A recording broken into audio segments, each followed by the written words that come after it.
But I thought the judge told them that they couldn't do anything. You there? Well, yeah, any politician can tell the judge, well, this is in Supreme Court. Yeah, exactly. They're going to kick that out of the landlord-tenant court. It's not even going to get traction. Of course. I know that. Well, these guys are bold, man. Jesus Christ. They try to, they got jammed up in Supreme Court, so they taking you to landlord-tenant court. But listen, do you know why they do that, though, right? Yeah. The landlord-tenant court need to be investigated. It's too much favoritism going on because they know all the people down there. Yeah, but they don't understand. Once you got a case going in Supreme, that they gotta get voted out. I know, but I know. But it's Shaman got a case right now, a lady that they steal her deed, and they got her in landlord-tenant court, going to trial. They're not even booting it. They letting it go let it run its course. No, that's because she didn't file the motion to move it to Supreme, and landlord-tenant court don't address ownership issues.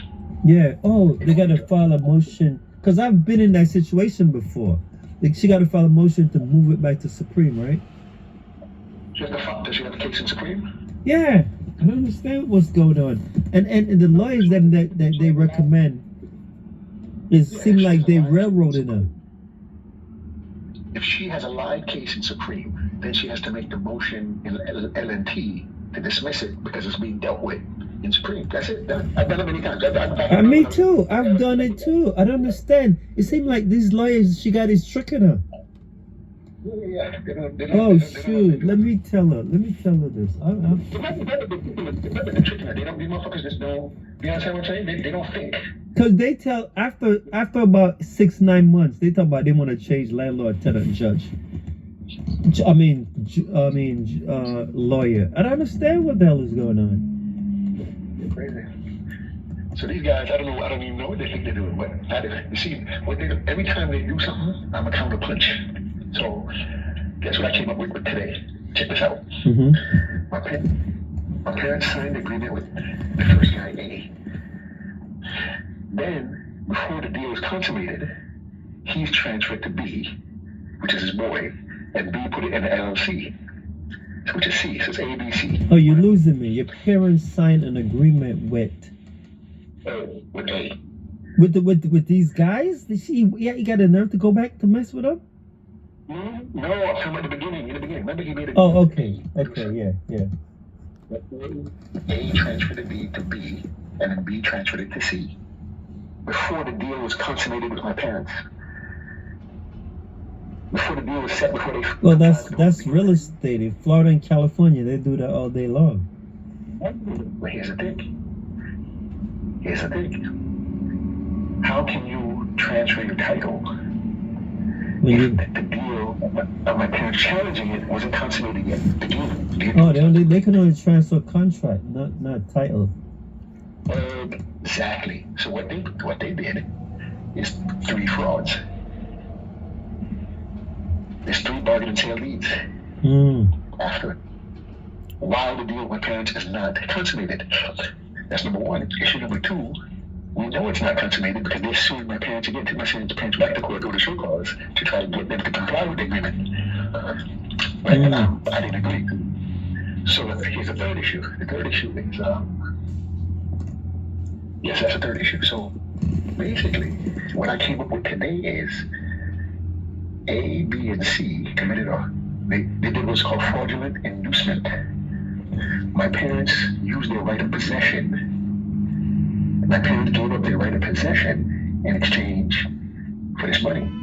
Right? That's the agreement, right? Mm-hmm. But what the guy went and did is, no sooner than they signed it, he hired and transferred the property to his buddies. Then what did the buddy do? Today, the buddy served my parents with papers to evict. When they invent real estate, there's supposed to rules and regulation. These guys just got fraudulent inducement. Yeah, I don't understand. fraudulently induced them to secure their right, and then at the same time, because it's right there in the actress, at the same time you did the deal with them, the next day or whatever, you transferred to your buddy what you said, and then he turned it to somebody else, and you got a mortgage. So it's fraudulent conveyance and fraudulent inducement. So I called my buddy Damien today. I said, yo, Damien, what you think about this shit? He said, yo, you're fucking right. Then I saw George today. I went over with George. George is like, yeah, you're fucking right. Then I called Victor. Victor was like, No. I'm just joking. He said, they jumped the gun. They moved too fast. I said, exactly. Damn. Fraudulent inducement. There we got them. Guess what I'm gonna do? I asked George. I said, George, you got an attorney who would take through this case? He said, yeah, you got a buddy of his downtown. So when it's old partner, so I'm gonna go see that guy. I'm gonna sue him. I told my mother. I have my mother sued him for $250,000. Hey. So now we got them surrounded. We sued him for the fucking $250,000. We got fucking possession, and I'm suing him for the fucking $2 million, and I got possession. Right? Yeah.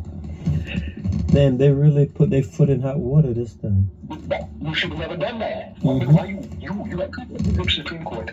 Why are you filing fucking eviction papers holdovers today? Yeah, but why are you doing that? I mean, the whole shebang is a fraud to begin with. Exactly. So what the fuck you think you did? But I know what it is. Let me tell you what it is. In the beginning, the way I did the whole deal is I pissed them the fuck off. So they're completely irrational. They're just lashing out. Yeah, that's what it seemed like. They lash out, but they don't understand I'm a technician. So you can't lash out. You're gonna pick them apart even more. I'm gonna tear you apart, correct? Mm-hmm. You shouldn't have done that. Now it's fraudulent inducement, fraudulent conveyance. You guys are committing a fraud to begin with. No, we weren't. Then why you transfer the deed 2 times before you consumed the deal with my parents? Why you doing a holdover? Don't you have a settlement agreement? And plus, but how could they? Because you and your boy, y'all are boys and y'all work together and you have a history of doing deals together. Right. You got it in newspaper. So y'all are frauds. Y'all are working together. Fuck out of here. See? So I'm gonna hit him soon for $250,000. I got him for $2 million. See, before I was thinking about negotiating that down with them, but after today, I think I'm gonna stick to the $2 million. Yeah. Why didn't they negotiate? Let a jury or judge tell me different.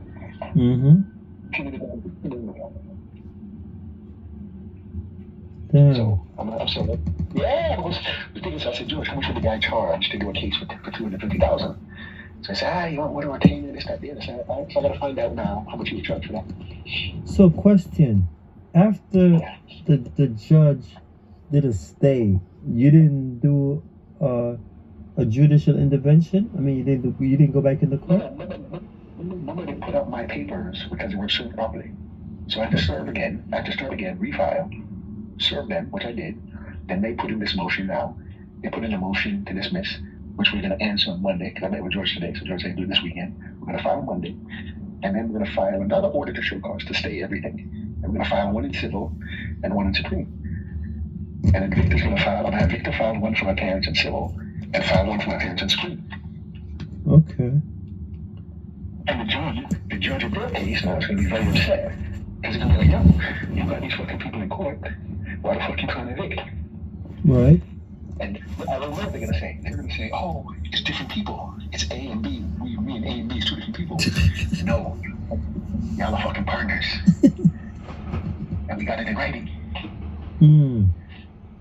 So we're going to join the cases and that's it. Right.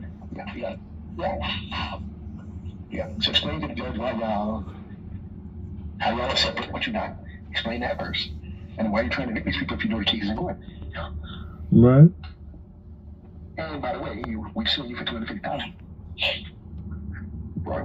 Fraudulent inducement. You were like $250,000 anyway. Run it. Right. Yeah. What a. it's irrational. They can't believe these niggas got them twisted up. I know, right? Yeah. That's what it is. It's a racial thing now. It's racial. They can't believe these niggas. They can't believe I got them. Yeah, they couldn't just go away quietly. They have to make you spend some money. No, it's not that. No. They just can't accept. Yeah. It's too much for them. Yeah, it's too much. It's too much. Because remember, I keep forgetting that they dish out some money. How much they dish out? 60? One paper say 60, another paper say 100. So I don't know what the fuck it is. Oh yeah. So that they mad about that. They got taken. Exactly. but you was trying to take. Right? You got a mortgage, so you fraudulently took. Now you're getting taken back. Now you're dead. Right. And you went to court. You tried to be a criminal, and you went to court to save you from the consequences of your own criminality. Trying to make it like I'm the bad guy. Mm-hmm. Right. Fuck out of here. Yeah. Fuck out of here. Mm-hmm. Yeah. You see? So I got them surrounded now. We're heading for the next lawsuit. So you served them already? Yeah. And they didn't answer, right? No, they did a pre-answer motion to dismiss. So after that's dismissed, after I challenge that, and then that's dismissed, and that's kicked out, then they're gonna put an answer. Oh, you could do that, a pre-motion challenge to dismiss. Yeah. Oh. No, it wasn't. Oh this, oh that, oh this, oh that. You know how it goes. Yeah. But George read it today. But you know what that proved? You know what this proved to me? What? That you have to learn the law. People have to know the law. Because even if you was just a lame guy and you went to court, if you didn't know the law yourself, they would have railroaded you. Oh yeah, you got fucked. I got 5. It's me, my boy in Florida, my boy Damien, George, Victor. I got 5 lawyers. Damn. Average person can't access 5 lawyers. Yeah. What they call it? Battery. You got a battery a lawyer. Yeah, it will cost the average person. It will cost them an arm and a leg that they don't got. Right. You see? Damn. Yeah. So these guys don't understand. They think they're just dealing with me. They don't understand. They're dealing with 5 motherfuckers. They think I'm just riding around, hanging around. Oh, that's suspended. This, that, deal. They don't understand who they're dealing with. That's why they get so fucking frustrated. They're like, this motherfucker, what the fuck? Well, they don't expect this type of fight. They didn't expect it. Yeah. That must have been I'm trying to steal their equity. I mean, they had a rude awakening, boy. They ain't knew this was gonna happen. It's very funny. Yeah. I guess they realize what I'm trying to do, right? I'm trying to be like, yo, you do that shit. Right? Give me this 100. Get lost. Get lost. I mean, now at this point, they're using, I don't know if they got free lawyer or what, but they're using good money to chase bad money. Yeah, correct. I understand, even George was saying that. Because I said, George, what is the weak, do I have any weak point in my case? He said, the only weak thing in your case is, he said, how are you going to prove that you paid the bills and the taxes and everything for the adverse possession case? And I said, George, under the statute, it don't say nothing about you paying no bills. That's not a requirement of adverse possession. Well, they wasn't paying it. No, but A, they wasn't paying it. B, down south. That's down south in New York. All you have to do is that possession. Possession for all the years, correct? Mm-hmm. 47 years, done. Right. Can't tell me. Yeah, he was born there. Where was these guys 47 years ago?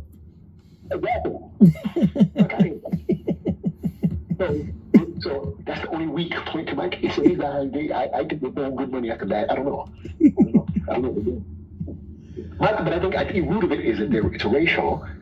Okay, it's clearly, when you read the paper, it's clearly racial, and they can't believe this nigga got him. This nigga fucking this shit up, and they can't deal with it. Right. They can't fucking do it. Yeah, it's making them irrational. But I like it. That's what you do. You use the ways to make your advantage. Right? Use it to your advantage. Right, Make them because irrational. They can break in here twice, which they did because they got fucking angry because they got stuck with the right. True. I mean, that's not the action of a guy trying to get a house. They have resort to being a 2-bit burglary. So I got your ass. Now you fucked up again. Now we got the fraud case, fraudulent inducement. That's $250,000. And that's it. We're gonna tie this up nice and tight. You leave you right there, let you strangle yourself. Right. Dummy. Yeah. So that's what we're gonna do. Squeeze them. Squeeze. I want to see how far they go before they fucking relent. I know these guys. They're not gonna stop until the judge say, "Don't come back here no more." That's the way these guys roll. You gotta beat them. Yeah, you gotta beat them. Right. They're gonna make a few offer in between, but there's nothing to offer. There's no deal to make. You ain't got shit. Well, that's what I told George. Well, George is gonna call after he files the papers next week. He's gonna call them on Thursday. So he's gonna call the guy Thursday and ask the guy what he want to do. Yeah. But he told me, he's like, well, the way they're talking in these papers, it don't sound like they want to do anything. I said, yeah, well, that's for you to explain to him what their position is. Exactly. But explain to him, look, on the chain of title, you dead. Can't fix that. Mm-hmm. And on the average possession, you dead. How could you ever evict somebody? I mean, the paper is so cloudy. I mean, who owned this damn house? The person who been here for fucking... Exactly. Exactly. Oh man. But are these guys actually gonna show up in the Supreme Court? They real bold. Yeah, they're real fucking bold. At the last hearing, the judge told them. The judge said, Mr. Clark, when you refile your papers, start with adverse possession. Tell them they're right there at the counter. Tell the white boy too. White boy was right there. Judge told them, start with adverse possession first. He was telling you, right? He told both of them. He told George and told the white boy lawyer. Mm-hmm. Mr. Clark, he said, I have to dismiss because the service is improper. But when you refile it, start with the adverse possession first. Right. Mm. He wouldn't tell him. Mm-hmm. So what you fighting this for? With spite? Ego? Right. All right, I'm gonna crush your fucking... That's what you want. I'm gonna fucking crush you. Even the judge ain't even giving him a break in this. No. I like that judge. Yeah. When I found the fucking... Order to show cause, the fucking clerk was like, this is a tragedy. This is a tragedy. What's going on here? The tragedy. I can't believe this. Yeah, I said, oh shit. Because the papers are fucking tight. Between what Victor did and what I did is fucking tight. It's fucking tight. Fucking tight. I went for the fucking... Even today, George ready to go over again today. He's like, Keith, man, you're a brutal fucking guy. He said, you're fucking brutal. Yeah, he said that. He's told me that like 3 times. He said, Keith, you're fucking a brutal guy, man. You're fucking brutal. What you have in papers is fucking brutal. I said, yeah. Let them come into court to explain their shit. Right. I'm explaining your shit. Yeah, so you know, we go to war again. They want more. They want to catch more lick. We give them more. It just so happened that you could fight these guys. You got funds and you got time on your hand. It's not a desperate situation for you. Now, you see what people me and George was talking about this today, about how he told me a story, right? He live out in Jackson, New Jersey, no white people, right? So they have a neighbor, his white lady. So one day he's going to the store. The convenience Wawa, you ever heard of Wawa? It's like 7-Eleven, anyway. Okay. And he walked out to Wawa and the white lady is there. She said, oh, George, how you doing? Oh, I haven't seen you in such a long time. How's everything going? How's your family? How's your kid? He said, George, can I do you a favor? So he's like, okay, right? She's like, I'm going to give you $1,000. He's like, what? So he thought it was some kind of trick that the good lady was doing. And then he said, no, George, you don't understand, George. I went to Atlantic City, right? And I go every 2 weeks I go to Atlantic City. I'm retired, whatever. She said, and yesterday I won $63,000. Wow. She said, what I'm doing is I'm just walking around, and for people I know and I see, I'm going to give them $1,000. Just give them like that? Yeah. So she explained to him her theory. She said she realized in life, most of her success that she's had, she's retired, she's a corporate executive. Mm-hmm. She said most of her, she realized that when you give, you get back. And when you hate people, you get back 100 times. Mm. So she got $63,000. She didn't really need it, but she's going to give away a piece of it to people who need it. But she said she only gives out 1,000 at a time. Wow. So she called her brother-in-law to give it. Her George should give 1,000. Other people should give away 10, 15, 20,000 of that. And she said, George said, "You sure?" She said, "No." She said, "No." She said, "The way she lived her life is when you give, one way or the other, the fucking universe bring that shit back to you." I guess those millionaires ain't thinking like that. Well, they are. How you think they became millionaires? Yeah, they ain't giving nothing. I mean, listen. Oh yeah, true. Who give the most money? Bill Gates. Who got the biggest? Correct. Rockefeller. Mm-hmm. Yeah. But they give it to a cause though. They ain't giving it to me and you. But they get it back on taxes though. You get it back. The universe have a way of multiplying what it is. True. It's not a tax break. It's a universal thing. Right. Okay? So I said, George, I live my life on that principle. Me too. I said, George, all I've been doing the last 10, 15, 20 years, I fucking help anybody who got a fucking case. True. People have money, I do shit for a couple dollars. I run downtown, I do people papers for free. I said, George, how many cases have I brought to you? How much money have I helped you? Exactly. Right. You ain't lying. You sure did. Because even that case with that girl, even though Wilson won it, you brought it to him. You didn't make no money off of it. Victor secretary told me, she's a key. You helped Victor make over $150,000. I know. You bring this guy a lot of case. And my buddy Damien, who now works at Virgin Islands, I made him over 50, 60,000. No other client he's had has helped him make that kind of money. True. But you know something? It was the same thing I did with the Wilson guy. And then, he wouldn't even reciprocate nothing. So I said, you know what? Yeah, but I'm going to tell you that's why he's not going to have anywhere to go. He's not going to hit no big deals or nothing like that. Yeah. The guy is very selfish. That he don't understand the natural law. Mm-hmm. Okay, So I said, Victor, that woman knows, she's gonna want you, they know the rules, right? Because I helped so many people over the years, I now got 5 envelopes essentially free. I can get the fuck out. I need fucking fake papers or whatever. I go to Victor. I'm gonna see Victor tomorrow. I need a shit drawn up. Baby draws it up. I need somebody to take my case and sign on to it. True. I see what you mean. Because I put it out there over the years, what would cause?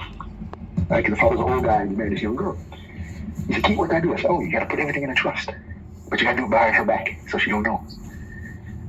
He said, "How are you gonna do it?" I said, "Come up to New York, meet Victor. We do it. Boom, boom, boom, boom." Then they went to Haiti because our father was in Haiti, so Victor and him went to Haiti. Boom, boom, boom. Got everything notarized in Haiti. The consulate came back, trust file and everything, Florida. Father died 6 months after that. Everything tied up in the trust. When the wife went to sell the house and everything. What you trying to do? She's like, "Oh, but I owe the trust because my husband just died." I'm like, "No, man, this house is in a trust." She said, "What?" We didn't do trust, and the trustee is so and so and so. Right. And they're like, "Who's this guy?" Said, "Oh, that's my ex-husband's son." That's it. Out. She's out. Yeah. So he went to go to a local lawyer down here. Everything gets. He went to local lawyer looked over everything. And the guy said, "Whoever put this stuff together,